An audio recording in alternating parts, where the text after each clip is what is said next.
Jones went 13 of 19 for just under 150 yards through the air. Neither quarterback turned the ball over in the 35-0 win over the Eagles. So, Shannon, which quarterback will Belichick start opening day? Skip, I still believe it will be Cam.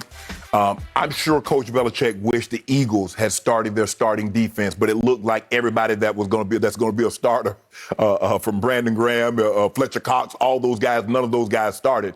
I'm sure Coach Belichick wished they would have started so he could have got a better gauge, but at least everybody went against the same level of competition, so I don't think anybody gained an advantage. But Skip, Mac Jones, if you watch the way he can climb the pocket and still have ball security and make the throws, his decision-making, the pinpoint accuracy in which he throws the football, he's very impressive. That's why I always thought he was the most equipped. I'm not saying over the test of time that he's going to be the best, but I thought he was the most ready to start now. Now, I believe that Cam is going to start for the simple fact Coach Belichick believes he has a playoff contending team.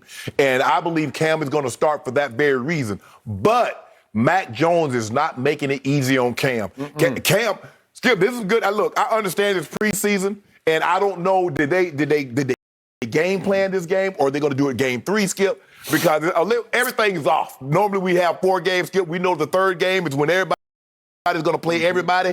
Yep. Maybe it's the second game, but it looks like Tampa's going to play all their guys the fourth game. Yep. I mean, the third game. So all bets are off. But Cam looked sharp last night. This is one of the best games I've seen Cam play. Yep. He was very decisive, ball security, threw the ball with conviction.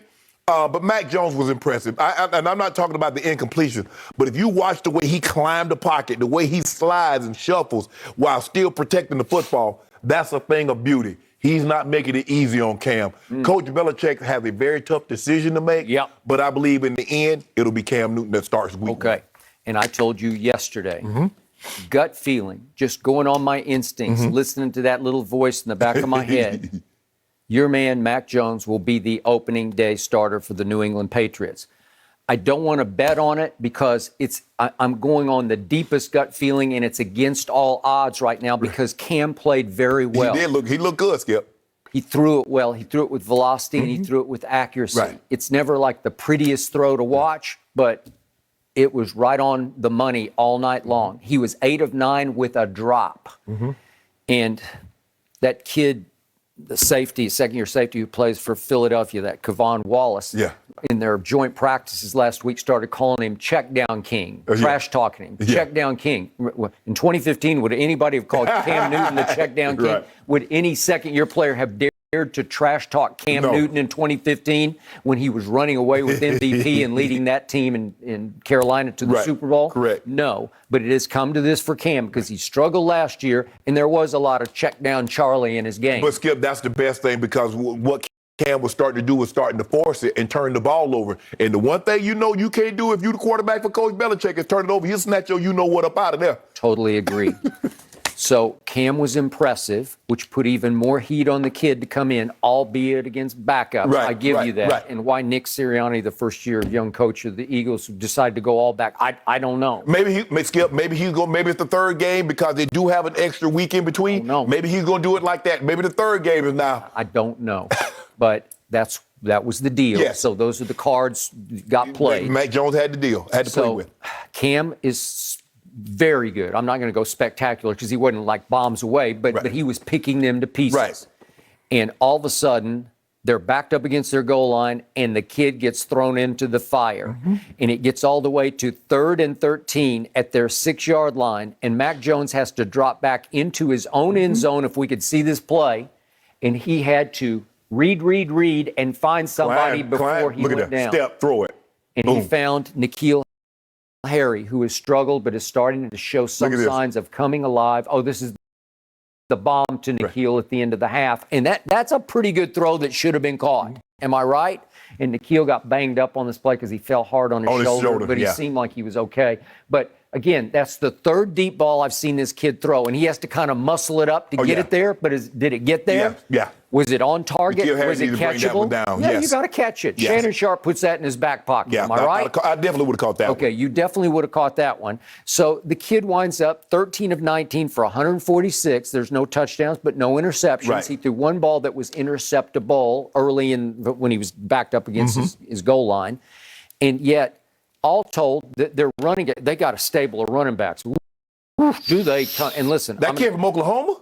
I've been telling you, I tweeted the second they took him in the 4th round. This is an all-time steal. Ramondre Stevenson is big and he's shifty and fast. And he's going to be a star if Belichick lets him be a star, but I don't know if Belichick will. I don't know. Sonny Michel might be the odd man out. Okay. Because Damian Williams and this little kid, 42, I forget his name. Little JJ. Yeah, J.J. Taylor. Yep. Yeah. He put a little move on. He did. You're talking about breaking both ankles? He broke both of the kids' ankles, right? Okay, so they got him and Damian Harris. And so you got 4 options at running back. And if I know Belichick. James White back as your third down guy. Third down back. But if I know Belichick, he's just going to keep running them in and running them out. Yes. So Ramondre, to me, can be a star in this league, but he would have to get 25 carries a game. Right. I don't know that Belichick's going to go that direction. No. But the point is, they have a running game. I'm not sure about the offensive line. I don't know if it's going to be, once we get to the real games, if it can open holes the way they were opening on Philly's defense last night. But whoever the quarterback is going to be able to lean on a very good running game. Well, I think that's going to be the thing, Skip. They're going to lean on the running game regardless. I think that's the route that Coach Belichick wants to go. All right. So then, as the game wore on, this started to happen. Your man, Mac Jones, who you said was the readiest to play, that was your line before the draft. He is the readiest of these young quarterbacks to start game one. All of a sudden, he starts finding little Gunnar Olszewski, their punt returner, and he starts to look like a little Edelman Amendola, right? And if we could see the 4 throws, the 4 balls that he completed to Gunnar, that's pretty good. That showed me he had a little more mustard on that throw.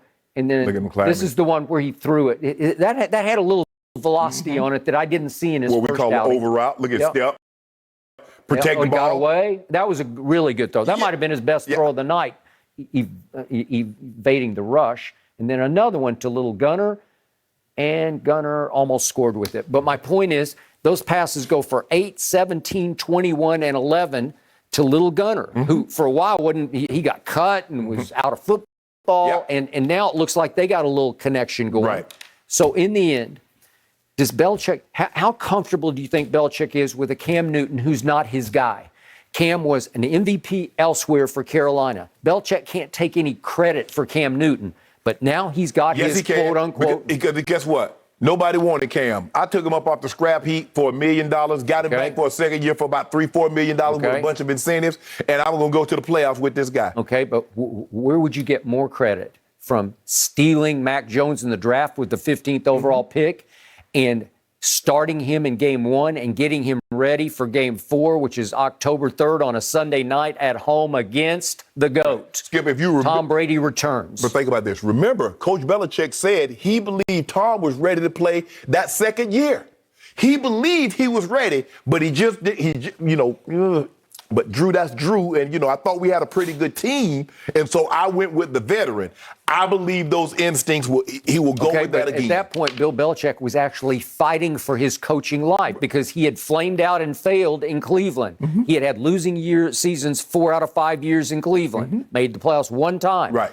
And he came to New England. They went, 5-11 the first year? I don't believe he's fighting for his life, Skip, but I believe he's fighting for some credibility. He was at that point. No, he is here now. Oh, no, I meant back. In 2001, yeah. But I'm talking about now, Skip. Then he was fighting for his job. His job is secure. But I think the thing is because Tom has gone and had success there, I've given Coach Belichick the lion's share of the credit. You've given the lion's share of the credit to Tom Brady. Yep. So now Coach Belichick's on the hot seat as far as like, I can do this with someone other than Tom because he did have some success, even though they didn't make the playoffs with Matt Castle. They didn't make the playoffs. I think they went 11-5, Skip, and then for some missed the playoffs. odd reason they missed the playoffs that year.